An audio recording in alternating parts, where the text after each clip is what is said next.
Before Stanford, I was in Uganda, buying crops from smallholder farmers, processing and exporting them to Europe.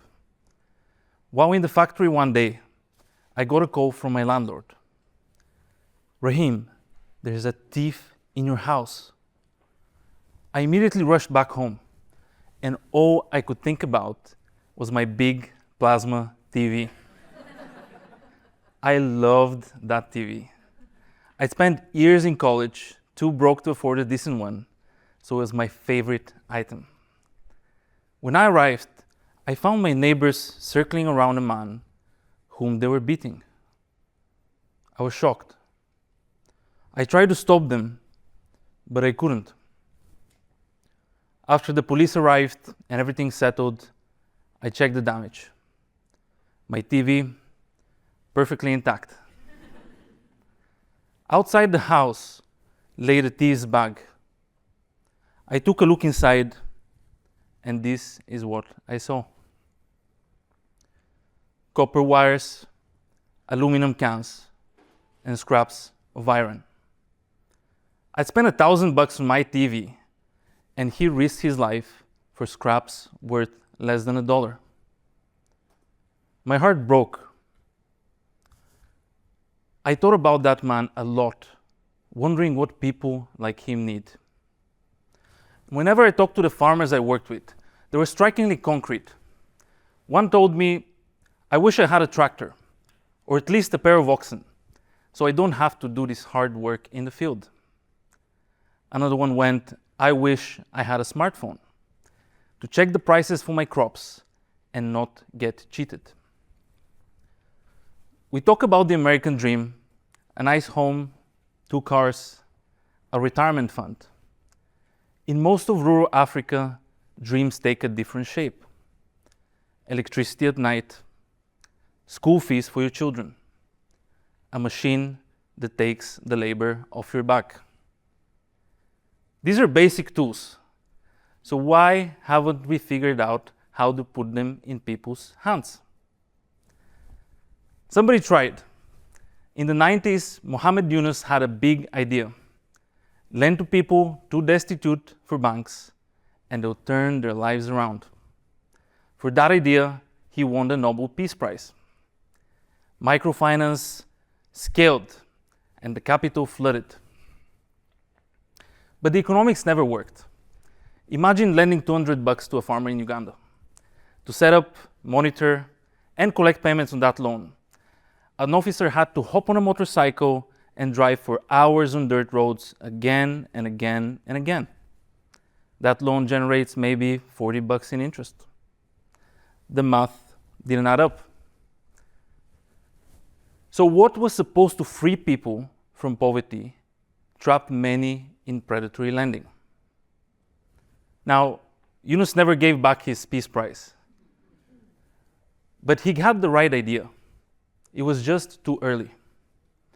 In a minute, I'll tell you what's changed. But first, let me tell you how I learned it. In rural Uganda, I financed a small machine for a guy called Akera. Akera is a farmer, trader, and even runs a small hardware shop in the village. I delivered a small mill that grinds corn and cassava, which he repaid in less than 6 months. Before the mill, Akera's neighbors ground their food by hand or had to walk for miles to the nearest machine. But after the mill, Akera's income rose 50%. He was able to secure school tuition, and his community processed all their staple food right in their village. The lesson was clear. Instead of handing cash and hoping for the best, finance the right asset and the math changes. Incomes rise and livelihoods are built. So can we bring this solution to everyone who needs it? Remember the loan officer on a motorcycle? Can we scale this to 1 billion people?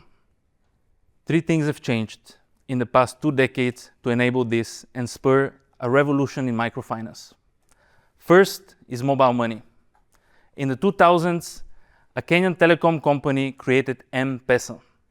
M for mobile and Pesa for money in Kiswahili. overnight, millions of people who'd never had bank accounts could send and receive money via an SMS text message. And they could do it by using a small phone like that old Nokia on which some of you played the game Snake. The second catalyst is pay as you go, or another version of buy now, pay later. Families were already spending in bits, paying 50 cents on their daily food, or kerosene for the lamp at home. So why not pay that same 50 cents towards a solar panel? Except solar doesn't burn off, like kerosene. And after 12 months, they own the asset outright. And 3 is data and AI. Today, satellite imagery can predict how much a farmer earns from his harvest. Machine learning can credit score people who've never had bank accounts.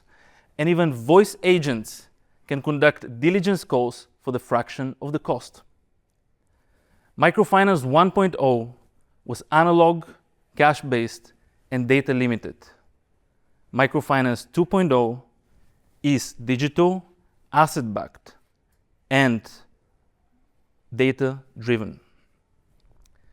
Many companies have deployed this model and given out billions of dollars in credit. They've reached over 100 million people, but they've barely scratched the surface.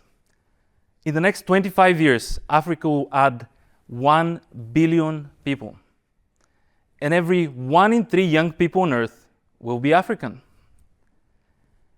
And they'll need many of the same things: electricity, phones, a machine that eases labor. So if you care about changing lives, this microfinance revolution is one of the highest leverage ways to do it. And it doesn't have to be all or nothing. You can still invest in Perplexity or the next big AI company in Silicon Valley. But companies in the microfinance space offer a 15% annual return in dollars on debt that powers their lending engines. How about changing lives and beating the stock market? These days, when I think about that man beaten and arrested for a bag of scrap, I wonder what could have been. Maybe instead of breaking into people's homes, in a desperate moment of need, he could be paying $1 a day towards a motorcycle taxi business. Because the distance between a man who scavenges and one who builds is a couple $100 invested in the right tool. So we know the model works. The technology exists. And what's missing more than ever is capital. Some of you watching today control that capital. So make it move in the right direction. Thank you.